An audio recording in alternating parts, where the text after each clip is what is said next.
So here we have a stock head unit or radio from a 1995 Jeep Cherokee. This was originally in the Jeep that was purchased by my dad, new in 95, and later became mine in, I don't know, 98. And I, of course, being young, wanted to put a CD player in and allowed stereo system and everything like that. So I removed it from the Jeep, and then this sat in a box in my parents' attic for the last 24 years. I now have a 1995 Jeep Cherokee myself, not the same one, and I'm keen to actually put an original AM/FM cassette deck back in there. Not entirely stock though, because I would like to install an auxiliary input so that I can at least have something other than AM/FM and cassette. Once I have the aux input installed, I'll probably put a Bluetooth dongle on it. So I've got this set up on my extremely cluttered, messy workbench. It's sitting on a 12-volt power supply, and I've basically just temporarily hooked it up using some spade connectors. And I have one single car speaker there, which I've connected to it. This has 4 channels, but obviously I don't need to test all 4 because this was working fine before I removed it. So the good thing is that it shouldn't have necessarily deteriorated. Sitting in a box, it was in a climate controlled area. So yeah, so what I'm gonna do is take the cover off, which is actually pretty simple. It's just this one Phillips head screw. And then you can take another screwdriver, just pop it under here. It even says open on the cover. I should add that one step that I did earlier was I removed this bracket, which basically provides a top support when you install it in the dash. So that's done. I just rotate that up and then move it out. Then you have the inside of the tape deck. Now, thanks to the work of someone named Jeremy, who used to post on the Comanche Club forum and has a website, which I'll put a link to in the description below. I know that this can be done, and relatively simply as well. There are 2 pins in here. Hopefully the zoom will work. My fat fingers will get in the way. So there's 2 pins right above my finger, and they're labeled, what is it, TP471 and I think TP371.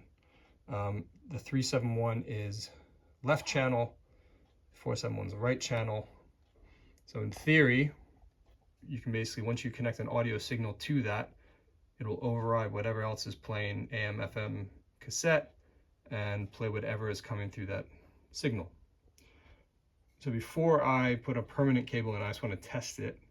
I've got a very rudimentary setup using some alligator clips. I just want to make sure this works. And then if it does work, I'm going to order a few parts to make a custom cable.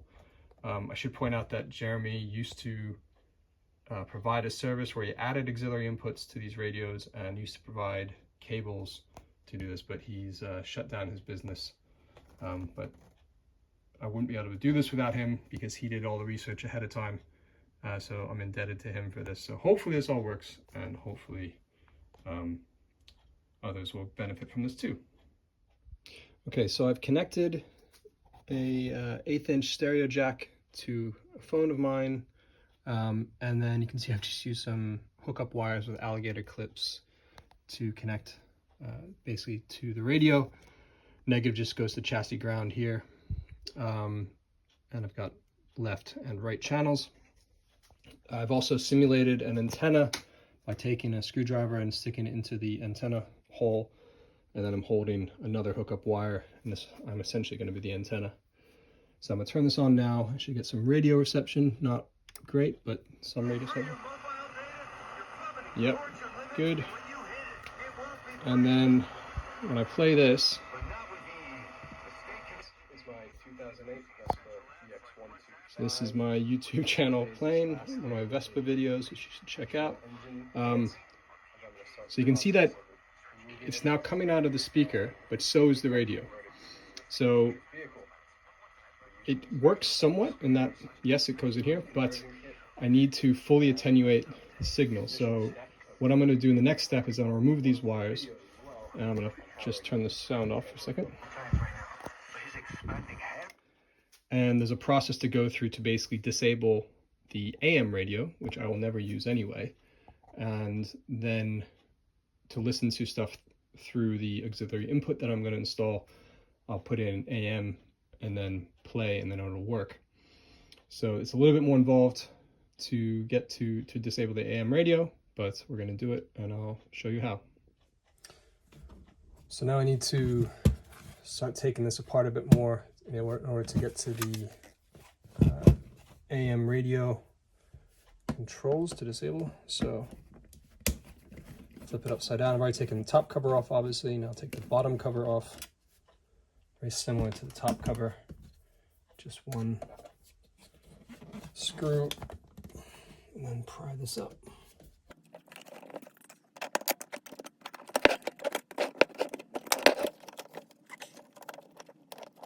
Like that. Now mine has a plastic film on the underside, like that. Sticking. Okay, so that's off. And then we need to take the faceplate off. So let's pull the volume knob off and the fader as well. Set them over there. And then this apparently just pries off. I'll give it a little help with a screwdriver. Yep, one there. And one here.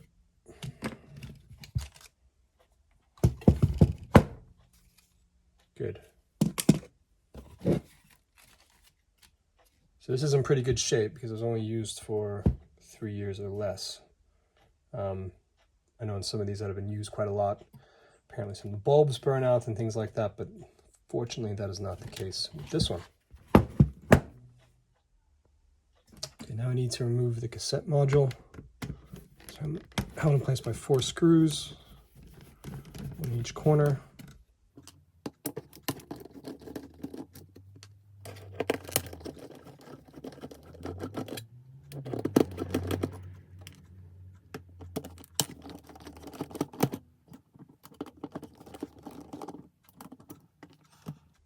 And there'll be some electrical connections to remove as well. Let's do this very carefully.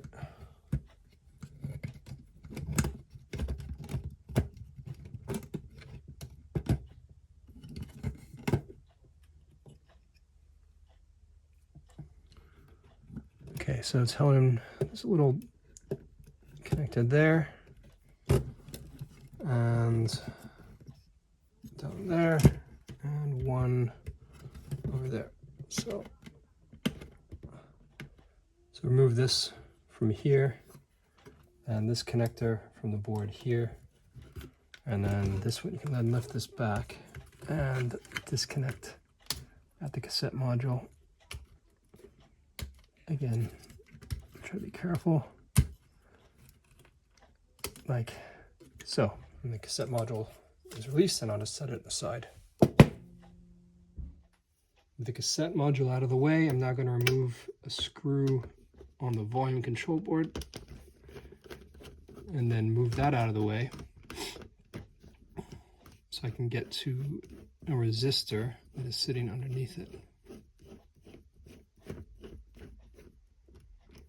Okay. Nice thing is all these screws I've removed are all the same size. So just set that back. Now, to move the camera around,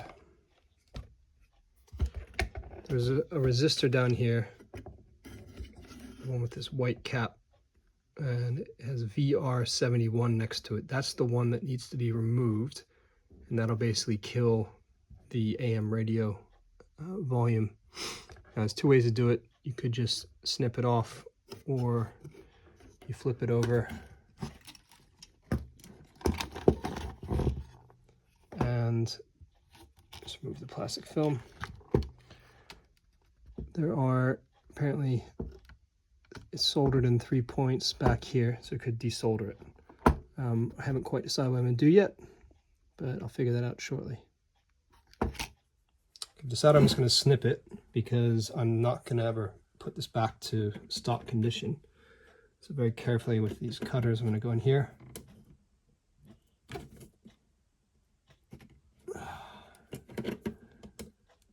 This is where I need some better wire cutters, but my better ones are too big. There's 2 done. Bend it back. Let's see if I can get to the 3rd. Also fatigue it off if I wanted to, but I think I'll just try to snip it. Good. It's done. My screwdriver is magnetic, which is very handy. Good. So that's removed. And I can throw that in the bin. And now I basically put it back together the way I disassembled it. Okay, so everything's backed together mostly. Bottom plate, front plate. This is all screwed in. Everything's connected. And I've hooked up my temporary connection again to see if I get the bleed through problem. So let's try. 2.5. I'll put the link in the description below. And that's my video. That's in preparation for this. So that's good. I need the mirrors, the windscreen. And so yeah, I don't hear any bleed through from the AM. And put it in my car. And also just ran that works well. Get any great excess fuel out. So now I just need to put the permanent cable together, which I'm going to route through the right side here, and then this should be ready to go into the Jeep. So now I have my permanent audio cable, which has a 1/8 inch jack at the end, and it came pre-made with the wires just terminating.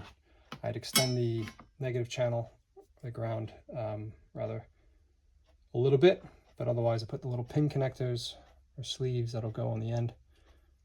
So you can just slide right over the points here. Okay, so both left and right channels are on the pins, and then just gonna put the negative channel on the ground over to here, and screw it in. This is one of the screws that holds in the cassette module.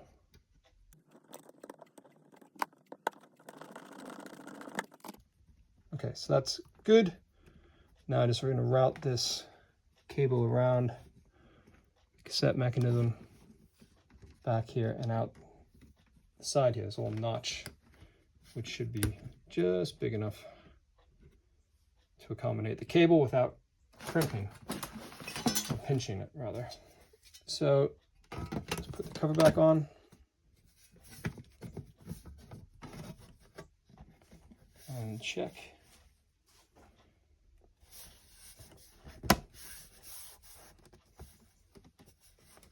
Yep, appears to be all right. Okay, I've got this back together. Even got the support bracket put on. I've got my second phone hooked up here, and power's on. Power's on now, anyway.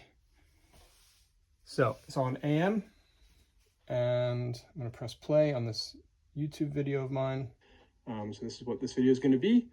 I was going to get a GoPro, and then I actually looked at how much they cost. All right. That works really well. So I'm very happy with this. So now I can put this in the car. Jeep radio is installed again. I've turned it on. It's on AM. And now I'm connected via Bluetooth. As I said in my last video. And then it works. Perfect. I'm extremely happy with this. Again, big thanks to Jeremy from Jeremy's Radio Emporium for figuring all of this out. There's a link to his website in the description below. And yeah, this is great. I hope this helps the dozen of you at least out there in the world that actually want to do this modification. But yeah, this was fun, and I'm very happy that it works.